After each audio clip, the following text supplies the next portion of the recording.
ഇന്ന് നമ്മൾ പഠിക്കാൻ പോകുന്നത് രണ്ട് ഫ്രേസസ് തമ്മിലുള്ള ഡിഫറൻസ് ആണ്. ആ രണ്ട് ഫ്രേസിലും ഉപയോഗിച്ചിരിക്കുന്ന പ്രപ്പോസിഷൻ ഡിഫറൻ്റ് ആണ്. അപ്പോൾ അതെന്തെങ്കിലും വ്യത്യാസം വരുത്തുന്നുണ്ടോ എന്നാണ് നമ്മൾ പഠിക്കാൻ പോകുന്നത്. I am excited about, I am excited for. ഈ രണ്ട് ഫ്രേസുകളും തമ്മിൽ എന്തെങ്കിലും വ്യത്യാസമുണ്ടോ? ഇത് നമ്മൾ ഇൻ്റർചേഞ്ചബിളി നമ്മൾ അങ്ങോട്ടും ഇങ്ങോട്ടും മാറി മാറി ഉപയോഗിക്കുന്നതാണ്.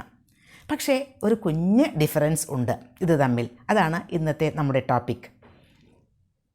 ഐ ആം എക്സൈറ്റഡ് എബൌട്ട് എന്നുപയോഗിക്കുന്നത് ഒരു കാര്യം സംഭവിക്കാൻ പോകുന്നു, അല്ലെങ്കിൽ ഒരു കാര്യം സംഭവിച്ചു കൊണ്ടിരിക്കുന്നു, അതിനെപ്പറ്റി ഞാൻ എക്സൈറ്റഡ് ആണ് എന്നതാണ്. I am excited about something.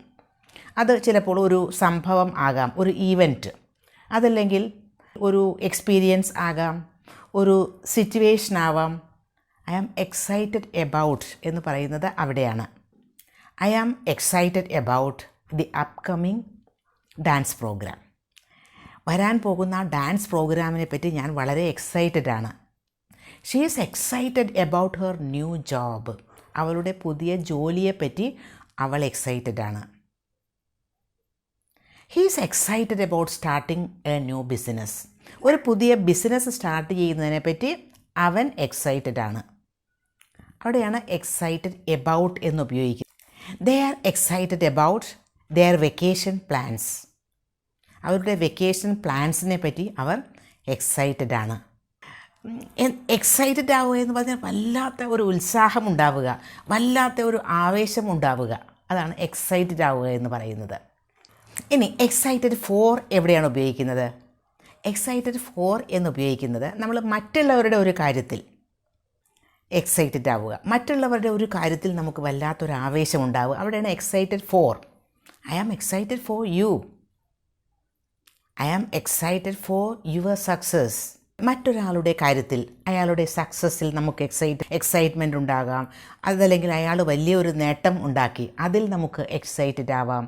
അവിടെയൊക്കെയാണ് excited four സാധാരണ ഉപയോഗിക്കുന്നത്. അപ്പോൾ നമുക്ക് പലപ്പോഴും ആ അച്ചീവ് ചെയ്ത ആൾക്ക് ഒരു അച്ചീവ്മെൻറ്റ്, ഒരു നേട്ടം ഉണ്ടായ ആ ആളെ കൺഗ്രാജുലേറ്റ് ചെയ്യുമ്പോഴും അയാളെ സപ്പോർട്ട് ചെയ്യുമ്പോഴും ഒക്കെ നമുക്ക് അത് ഉപയോഗിക്കാം. Excited for you, I am excited for your achievement. I am excited for your new baby. നിങ്ങൾക്ക് ന്യൂ ബേബി ഉണ്ടായാൽ ഞാൻ വളരെ എക്സൈറ്റഡ് ആണ്. I am excited for the couple getting married. ആ മാരി ചെയ്യാൻ പോകുന്ന ആ ഒരു കപ്പിളിൻ്റെ കാര്യത്തിൽ എനിക്ക് വല്ലാത്തൊരു ആവേശമാണ്, വല്ലാത്തൊരു എക്സൈറ്റ്മെൻ്റ് ആണ്. മറ്റുള്ളവരുടെ കാര്യത്തിൽ ഫോർ ഉപയോഗിക്കുന്നത് സാധാരണ അങ്ങനെയാണ്. എക്സൈറ്റഡ് എബൌട്ട് ഉപയോഗിക്കുന്നത് നമ്മുടെ തന്നെ കാര്യത്തിനാണ്. Excited about the upcoming dance programme എന്ന് പറയുമ്പോൾ ഞാൻ അറ്റൻഡ് ചെയ്യാൻ പോകുന്ന ഒരു ഡാൻസ് പ്രോഗ്രാമിൽ ഞാൻ എക്സൈറ്റഡ് ആണ്, സ്പീക്കർ, ആ പറയുന്ന ആൾ.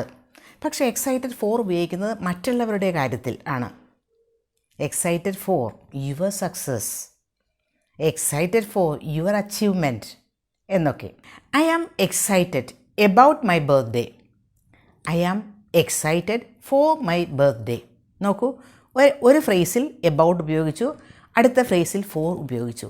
I am excited about my birthday, I am excited for my birthday. ഇത് രണ്ടും തമ്മിൽ എന്താണ് വ്യത്യാസം? ഒരു കുഞ്ഞു വ്യത്യാസം ഇവിടെയുമുണ്ട്. I am excited about my birthday എന്ന് പറയുമ്പോൾ നമുക്ക് എക്സൈറ്റ്മെൻറ്റ് ഉള്ളത് അന്നത്തെ ആ ബർത്ത്ഡേയുടെ ദിവസം നമ്മൾ എങ്ങനെയാണത് ആഘോഷിക്കാൻ പോകുന്നത്, എങ്ങനെയാണത് സെലിബ്രേറ്റ് ചെയ്യാൻ പോകുന്നത്, എന്തൊക്കെ ആക്ടിവിറ്റീസാണ് അന്ന് ഉണ്ടാവുക, എന്തൊക്കെ ഗിഫ്റ്റുകളാണ് കിട്ടുക, എനിക്ക് ഏതൊക്കെ ഗസ്റ്റുകളാണ് വരിക, അങ്ങനെയുള്ള സ്പെസിഫിക് ആക്ടിവിറ്റീസ് ഓരോന്നും ആലോചിച്ചിട്ടാണ് നമുക്ക് excitement. I am excited about my birthday എന്ന് പറയുമ്പോൾ, അതേസമയം I am excited for my birthday എന്ന് പറയുമ്പോൾ ആ ഒരു ബർത്ത്ഡേ, ആ ഒരു ദിവസത്തെ പറ്റി തന്നെയാണ് ആലോചിക്കുന്നത്. ആ ഒരു ദിവസം വരാനാണ് എക്സൈറ്റ്മെൻറ്റ്, അല്ലാതെ അന്നത്തെ ഒരു ആക്ടിവിറ്റീസിനെ പറ്റിയൊന്നും അല്ല ചിന്തിക്കുന്നത്. അവിടെ ഫോക്കസ് ആ ഡേ മാത്രമാണ്. അപ്പോൾ I am excited about my birthday എന്ന് പറയുമ്പോഴും I am excited for my birthday എന്ന് പറയുമ്പോഴും കുറച്ച് വ്യത്യാസമുണ്ട്. സാധാരണ കാഷ്വൽ കോൺവെർസേഷനിൽ ഇത് ഇൻ്റർചേഞ്ചബിളി യൂസ് ചെയ്യാറുണ്ട്. പക്ഷേ ഇങ്ങനെ ഒരു കുഞ്ഞ് ഡിഫറൻസ് ഉണ്ട് എന്ന് മനസ്സിലാക്കുക.